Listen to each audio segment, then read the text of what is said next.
Fala aí galera, tudo bem com vocês? Hoje nós vamos falar sobre um assunto sério.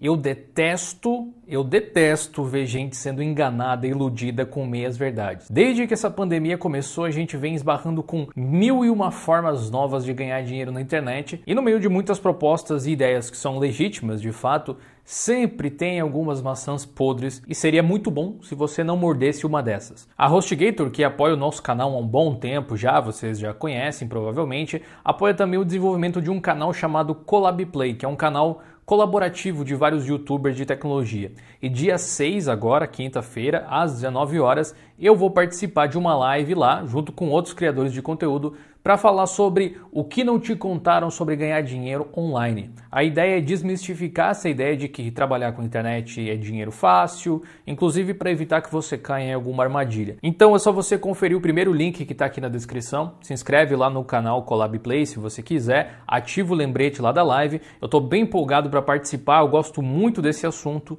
e eu tenho certeza que vai ser muito massa. Inclusive eu já fiz alguns vídeos que estão publicados lá no ColabPlay, se você quiser dar uma olhada. Aliado então a essa iniciativa de mandar a real aí para as pessoas, a HostGator me convidou para falar sobre o projeto DioLinux para vocês. Projeto esse que engloba esse canal que você está assistindo agora, esse canal no YouTube, mas também engloba outras coisas também, como o blog que deu origem a esse canal aqui, justamente. A ideia deles é que eu contasse para vocês como o DioLinux se tornou o maior blog do Brasil sobre Linux e o maior canal do YouTube sobre essa mesma temática.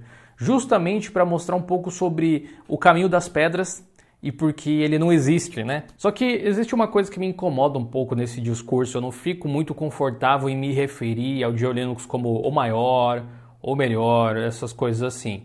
Eu acho isso meio pomposo demais, sabe? É tão esquisito quanto se autodenominar professor, tipo, me chamem de professor, ou de mestre, mesmo sem ter um mestrado muitas vezes. Esse título de maior, melhor, enfim, é uma coisa que deve vir de vocês. Deve ser uma concessão feita pelas pessoas de livre e espontânea vontade. Isso acaba funcionando em caráter de elogio e nesse caso eu sou muito grato. Mas apesar disso, uma coisa que eu realmente posso compartilhar é sobre como trabalhar digitalmente e fazer disso o seu ganha-pão, como as coisas chegaram até esse momento. Porque de fato eu vivo do YouTube e dos meus outros trabalhos na internet, só que isso não começou agora, muito menos nessa pandemia. A ideia de home office é algo que já existe dentro do meu dia a dia há praticamente uns 7 anos, eu diria. A diferença é a intensidade, o quanto tempo eu passo trabalhando em casa realmente. O meu trabalho é full home office desde 2006, mais ou menos, então eu posso dizer que apesar da pandemia causar sensações ruins, de fato, em termos de trabalhar em casa e gerenciar uma equipe remotamente, eu já estava até que bem acostumado, não foi nenhum grande impacto nesse sentido. E é um pouco curioso, sabe, porque trabalhar na internet é ao mesmo tempo muito diferente de trabalhar em um emprego tradicional, vamos colocar umas aspas, e também não poderia ser mais semelhante muitas vezes. Se por um lado a sua rotina é um pouco diferente, por outro, algumas pressões que você teria em um trabalho tradicional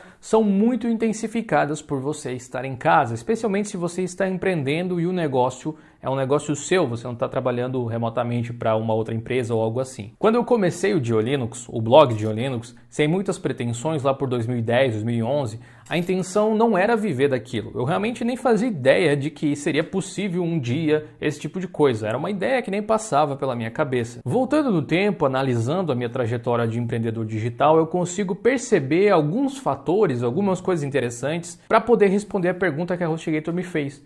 Como foi que o DioLinux se tornou, supostamente, o maior veículo de mídia brasileira, pelo menos, nesse assunto? Eu confesso que eu tive um pouco de sorte para acertar uma das coisas mais importantes de todas, o timing, porque, como eu disse, não era pretensioso. Encontrar o momento certo para começar a falar sobre um assunto ou vender uma ideia ou um produto que seja, faz bastante diferença e se aplica a qualquer mercado, não somente a blogs ou canal do YouTube.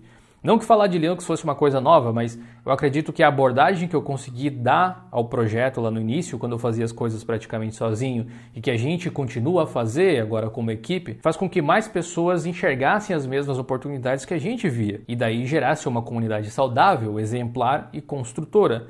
Hoje você faz parte dela junto com a gente.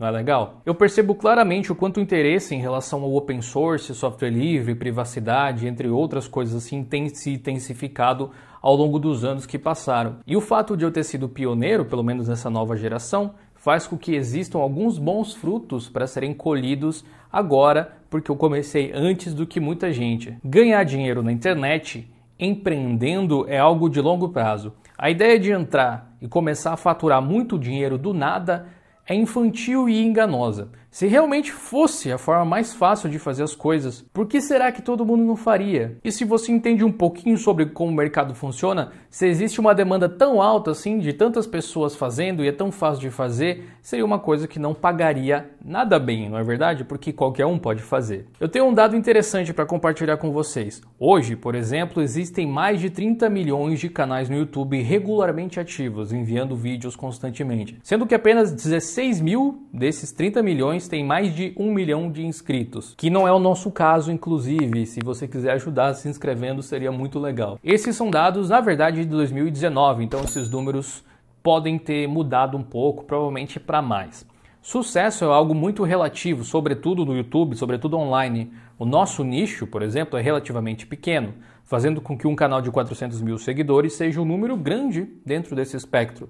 Ainda pequeno se comparado aos gigantes da plataforma com milhões e milhões de seguidores. A questão de viver do YouTube também é subjetiva, eu diria. Eu, por exemplo, deixei de trabalhar fora de casa quando o YouTube basicamente empatou o salário que eu ganhava. Na verdade, não só o YouTube, eu ganhava os R$ 1.500 na época, dando aula, e o YouTube mais o blog estavam somando aí cerca de R$ 1.300 e eu ainda poderia ficar em casa de bônus, que eu achei que era uma coisa boa. Então eu acabei focando no meu trabalho e desenvolvendo a partir daí. Mas eu confesso que foi um trabalho de longo prazo, a própria migração de um trabalho para o outro, eu fui reduzindo horas, eu tive essa oportunidade de reduzir horas de dar aula mesmo, né? Horas em sala de aula, para ficar mais tempo no blog, e quando eu vi eu estava trocando ele por completo. Mas tinham outras condições que eram favoráveis, digamos assim. Eu morava sozinho, pagava aluguel, as contas da casa, não tinha tanto custo assim, e no fim, o quanto você precisa para viver de boas aí provavelmente é bem diferente do valor que eu precisava, especialmente nos dias de hoje, ou seja,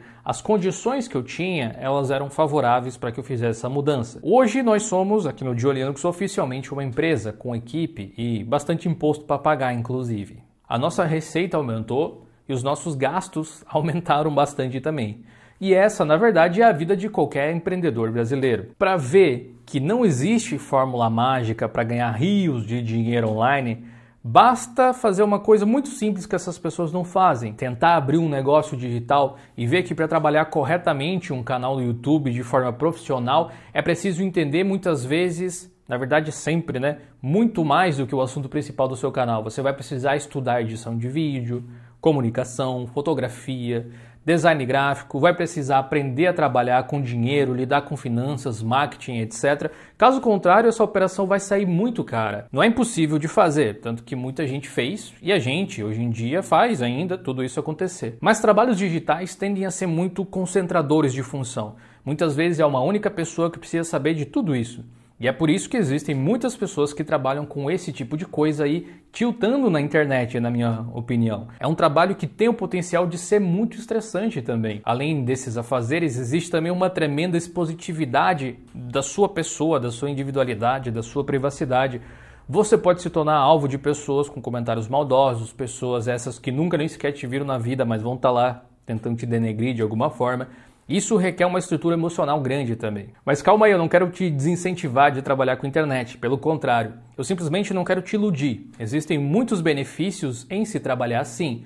Assim como existem outros empregos também. Existem também variações de trabalhos digitais, não necessariamente você precisa trabalhar com expositividade e criação de conteúdo de forma direta. Você pode trabalhar de outra forma, né? Você pode trabalhar em agências digitais, etc. Hoje em dia, praticamente todo trabalho tem uma versão digital. É possível viver bem dessa forma se você for profissional e souber levar o seu canal no YouTube, o seu blog, o seu negócio como o que ele é, uma empresa. Lamento informar, mas acho que hoje em dia não existe muito mais espaço de crescimento para quem entra de forma amadora nesse cenário. O lado bom é que tem muito material, muito mais do que tinha na época que eu comecei, muito mais informação e oportunidade para entrar nesse cenário já de forma mais profissional de fato. O Diolinux se tornou o que se tornou por persistência, dedicação e um conjunto de pessoas fantástico que a gente conseguiu colocar nessa equipe ao longo do tempo, no qual o público que a gente formou também faz parte, sem dúvida nenhuma. Eu vejo vocês na live lá do Collab Play, na quinta-feira, 19 horas. Eu acho que a gente pode se aprofundar bem mais nesse conteúdo, afinal de contas, tem muita coisa por trás de uma história que deu minimamente certo. Eu te vejo lá, valeu e falou. Se cuida aí para não ser enganado por esse pessoal. Fechou.